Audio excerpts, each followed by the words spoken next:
Ito ang bagong Scania 240 ni Judy, Florida.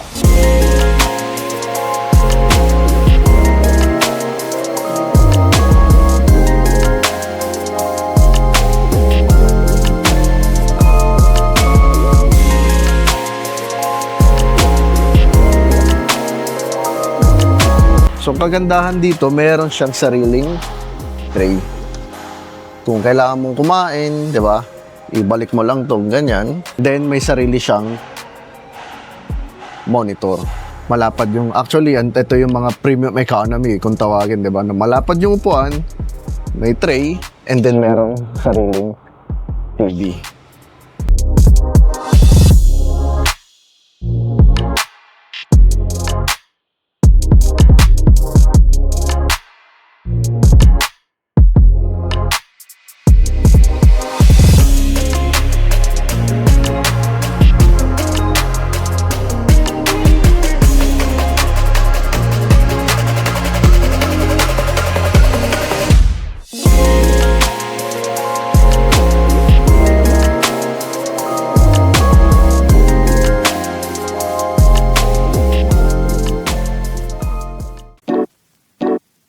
Ito ang bagong Scania 240 ni Judy, Florida.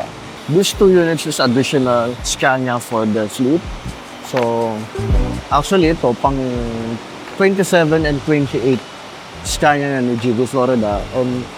By 2026, may mga plans pa rin si Judy, Florida na mag-add ng mga Scania for the premium class like the Super Deluxe and the Sleeper buses. Bale, ang nabago rito is kung makita nyo Super Deluxe siya, pero ang kulay is cyan color na. Parang pareho dun sa mga executive sleeper. So bakit naging cyan color na instead of blue? So as per the owner of Judy, Florida, lahat ng premium or mga Super Deluxe and executive sleeper nila, kulay cyan na ang magiging kulay. Ito yung para sa mga bagong units. Yung mga existing, kulay blue pa rin. So ito yung exterior niya. So dito sa mga K410 buses, naka-hovering lang siya. And then ito yung luggage compartment niya. So itong body, gawa nila mismo sa kanilang yard sa Tarlac. Kung ano nakikita nyo, hindi siya imported. Lahat ng to made by Judy, Florida. So ito yung compartment niya. And then, ito naman yung kanyang engine. This is Scania K410. It has a 410 horsepower engine.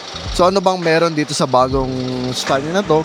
So, 410 horsepower na siya with the XPI engine, meaning extra high pressure injector na ang gamit dito. Mas magiging fuel efficient compared dun sa mga previous na K360 dahil yon mga direct injection pa yung mga makina na ginamit. So ito yung likod. Walang pinagbago naman din yung likod niya. Ito, malinis na rin yung tagiliran niya. Wala na mga half moon. Tsaka diretso na yung mga salamin. Flat glass ang ginamit para mas madaling palitan. Actually, yung height niya, siguro mga nasa 3.6 din ang height nito. Medyo high decker din, gawa rin nung chassis height. Ang aircon na ginamit nila dito is Denso, made from Japan. So, magandang klase. So, si Florida, hindi siya gumagamit ng mga basta-basta lang din na parts for their fleet, di ba? Nagustuhan ni GV Florida yung mga Scania dahil syempre, they are providing comfort para sa kanilang mga pasahero, and then mas na-feel ng mga pasahero na maganda ang riding ni Scania based on their experience. So, yun naman yung naging comments ng mga pasahero na sumasakay. Then, ito na rin yung laging hinahanap. So, yun yung mga feedbacks from their operations. At nandito tayo ngayon para i-blessing ang dalawang buses na to. Siyempre, bago ibiyahe, kailangan muna ng blessings. So, andito si Father para i-bless at dasalan to mga bagong bus na to.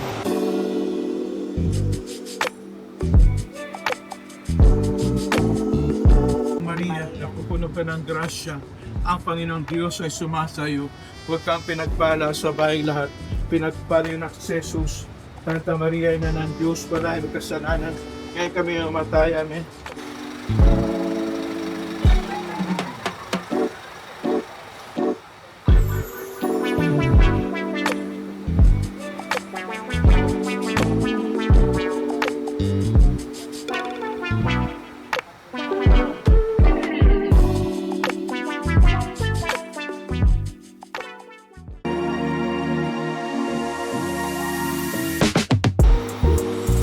Ito ang kanilang improvements. So makikita mo, meron ng magandang divider dito sa harap. So una-una, bakit nila nilagyan ng ganyan? Siyempre, una, for safety purposes ng mga pasahero. Pangalawa, hindi masyadong kita. Halimbawa, pag nakaupo ka sa harap, kung senior citizen ka or babae ka man, hindi ka kitang-kita sa labas, di ba? So meron kang privacy, tsaka siyempre maganda yung division na nilagay nila dyan. Hindi overexpose yung mga pasahero, di ba? Kung titignan sa labas. Nilagyan nila ng ilaw para mas aesthetic yung itsura niya. So, ito ang interior. Anong meron na naman bago rito sa kanyang newly built na Scania K410? So, super deluxe pa rin siya or 2x1 seating configuration. So, normal seating configuration naman to sa GV Florida, but mayroong mga hidden improvements, kumbaga. Hindi man nakikita sa labas, pero pag na-experience mo, dun mo ma-feel, di ba? So, as you can see, ang seats na ginamit dito is imported. So, hindi to locally built na upuan. Newly ordered to from abroad, na 2x1 seat. So, dito, try natin yung feeling ng nakaupo dito sa bagong Scania ni GV Florida. So ngayon, anong meron dito sa bagong upuan or bagong bus ni GV Florida? As I mentioned, normal seats lang ito sa GV Florida. But hindi natin nakikita sa panlabas kung anong mga improvements dito sa kanilang mga bagong bus. So dito, makikita natin na ang upuan ni GV Florida is imported seat. But ang foam na ginamit dito is makapal. Pero hindi ito ganito kakapal actually. Ang ginawa ni Florida, nag-come up sila na i-modified yung kanyang mga upuan. So ang ginawa nila dito, pinatungan pa nila ng mas makakapal na foam made from Uratex. So para pag umupo ang pasahero, mas malambot. Ngayon, pag ni-recline mo siyang ganyan, so higang-higa ka. Diba? Higang-higa ka. Bukod sa malapad na upuan, higang-higa ka pa at sobrang lambot pa nung kanyang upuan. So maganda rin yung armrest. And then fabric yung ginamit na material dito sa upuan. Hindi siya leatherette. Ngayon, ang difference ng leatherette dito sa fabric, kapag leatherette, kalaunan, pagpapawisan yung likod mo. Dito, hindi. Although aircon naman, mas maganda tong fabric. Ang kagandahan dito sa GV Florida, ang luluwag ng kanyang legroom. So, ang haba ng bus na to is 12.5 meters. And then, ang seating capacity, I guess, nasa 2, 4, 6, 8, 10, 12, 14, 16, 18, 20, 22, 24, 26, 28, 29 seaters. So, 29 seaters itong 2x1 Super Deluxe nila, pero maluwag pa rin yung legroom. Ayan, kung makikita nyo, ayan, ganyang kaluwag. So, ang height ko is 5'5". Hindi naman ako katangkaran, hindi rin kahabaan ang legs ko, pero sobrang luwag. Ganyan ako pag nakahiga. Meron din tong 3-point seatbelt for your safety na rin, syempre. Syempre, kahit hindi ikaw yung driver, kailangan mo naka-seatbelt, di ba? For safety mo.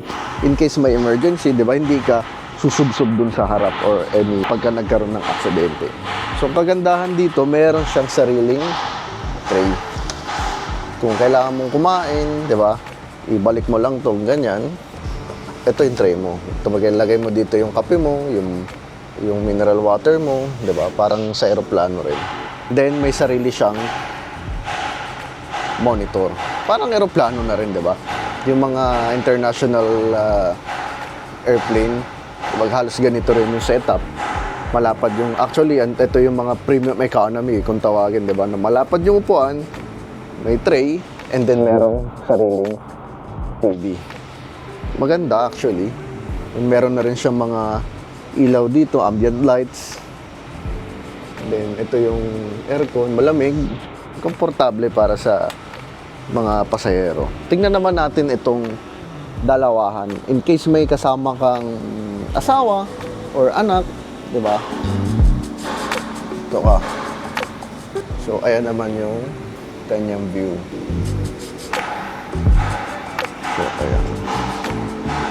Ganyan. So, ayan. Although itong armrest, hindi siya natatanggal, fix siya, pero okay lang, parang ang nasa bahay na may nakaupo sa sofa. Di ba? Relax. Sabi ko nga, parang nasa aeroplano, di ba, na naka-premium economy. Sinlapad yung upuan, mahaba yung legroom, and then may sariling tray, and then meron kang sariling TV. Meron ding sariling charging port in case na mag-charge ka ng phone mo. Yung mga TV rin nila, meron din mga movies na naka-download, then music, games, in case na gusto mong magkaroon ng entertainment habang bumabiyahe, naiinip ka. So, ayan. Ito yung katabi mo. Then, dito ka. Relax. Lapad ng upuan, actually. Tsaka, yung yung reclining niya, sobrang recline na recline kung titignan nyo. Halos parang nakahiga ka na, di ba? Parang nakahiga ka sa sopa nyo sa bahay. Yun yung style niya. Kaya, para sa akin, kung i-rate ko ng 1 to 10, halos 10, di ba, ang score natin dito dahil sobrang comfortable at pabor talaga sa mga pasahero kung sasakay dito. Ngayon, yung kanyang interior lights, anong naging upgrades dito sa bagong Scania ni GV Florida? So, kung titignan mo, akala mo imported bus, pero lahat ng nakikita nyo, sariling gawa ni GV Florida. So, meron silang bodybuilding ng bus na sarili. Lahat to made by Filipinos. So, lahat ng gumawa rito, mga Pilipino na empleyado mismo ni GV Florida. Pero kung sa common na tao, common na pasahero na walang idea sa isang bus, aakalain nila imported yung bus. Kahit ako, kung titignan ko, halos naging ka-level na rin ng mga imported na basto. Kasi tingnan mo, yung interior lights pa lang, meron siyang dalawang mood light. Yung isa, cyan, bagay halos combination dun sa kulay niya sa exterior. And then meron siyang warm light na combination sa gitna.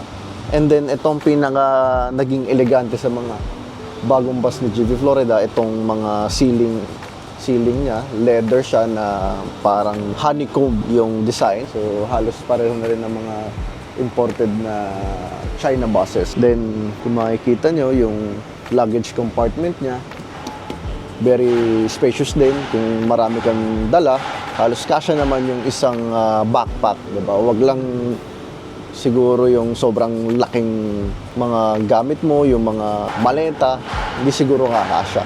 Pero kung backpacker ka lang, kasyang-kasya naman. And then yung flooring na ginamit nila dito is wood type. Para kang nasa bahay, 'di ba? Kung makikita mo, isang sofa and then wood type na flooring. Pero vinyl siya actually, hindi naman siya kahoy talaga. Wood type lang yung kulay pero vinyl siya. So maganda tignan. Actually, nagiging trending na rin to sa mga bus ngayon dito sa Pilipinas kasi maganda naman tignan, 'di ba? Very elegante. So, kung mapapansin nyo, wala na dito sa gitna yung kanya CR or toilet. So, diretso na siya. Yung isahan niya, na upuan, diretso na siya dito, dire-diretso. Ang nangyari, yung CR napunta dun sa likod. So, bakit nilagay nila yung CR dun sa likod? Siyempre, para mas maging komportable dito sa mga pasahero sa gitna, nawala ng CR dun sa mismong middle, di ba? Mas occupied na nung seats itong buong bus. Ngayon, kung si-CR ka, pupunta ka dito sa likod. Meron ka rin naman privacy. So, ayan. Punta ka dito. Ganda nga ng gawa nila dun sa papunta sa CR, may sarili pang ilaw yung hagdanan para syempre, 'di ba? Hindi ka madapa. So ayan. Pasok ka. Ito yung CR. May bidet, may bong, and then may salamin at may sariling lababo. Ayan.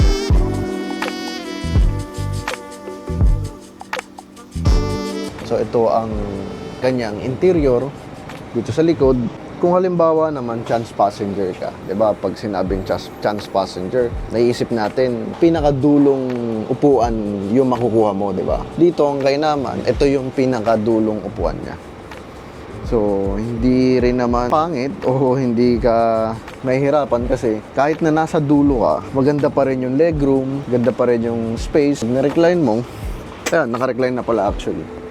Maganda pa rin yung higaan mo, di ba? Relax ka pa rin dito sa likod. Hindi ka mahihirapan.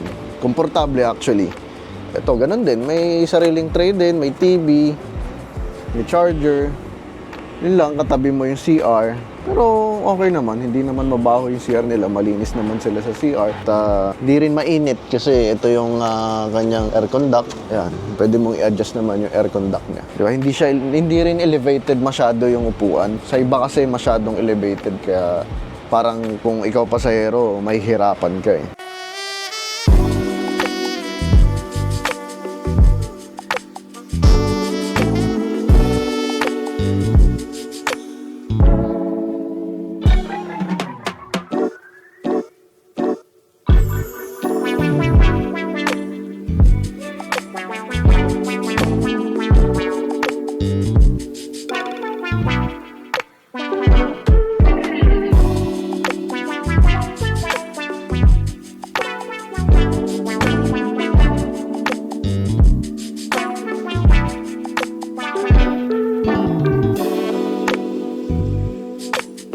Pa sa naging improvement dito sa kanilang bagong bus is itong dashboard. So, kung makikita nyo dito, bago na yung dashboard. Since this unit is new model ng Scania, bago na yung manubela, and then bago na rin tong kanyang gear shifting knob, bago na rin tong mismong kanyang panel, halos bago lahat.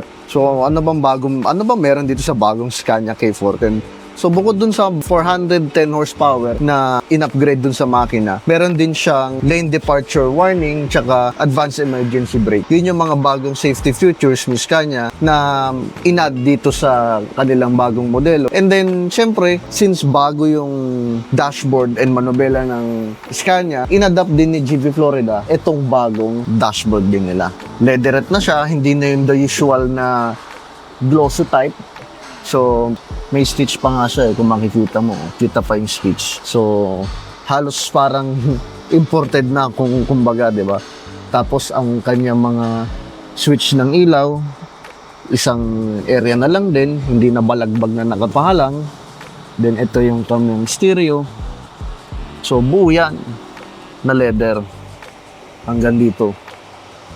So, ang ganda. Halos, tsaka hindi na bulky yung mismong dashboard. Mas maluwag yung magiging daan ng pasahero papunta dito sa taas.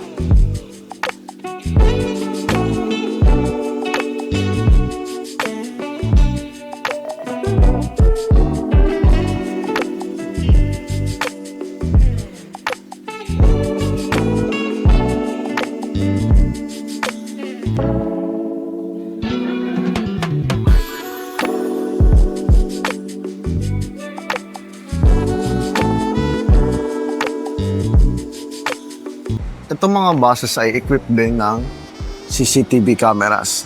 So, meron isa rito, and then meron din dito sa front facing ng passenger, then meron din dun sa likod. So, for safety na rin syempre, di ba? Lalo ngayon maraming salisigang, nagpapanggap na pasahero, hindi mo rin masabi syempre, di ba? Na manakawang ka. So, kailangan din ng mga ganitong safety features. And then, meron ding dashcam. Di mawawala yung dashcam since CCTV and dashcam is requirements na rin ng LTFRB para sa mga pampasaherong bus natin.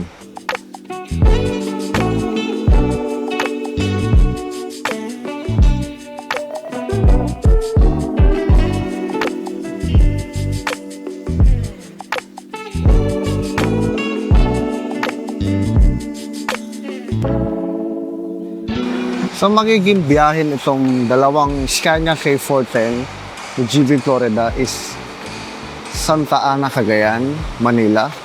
So sa mga gustong makasakay dito at interested, why not i-try nyo nang i-book tong bagong Scania ni GV Florida going to Cagayan.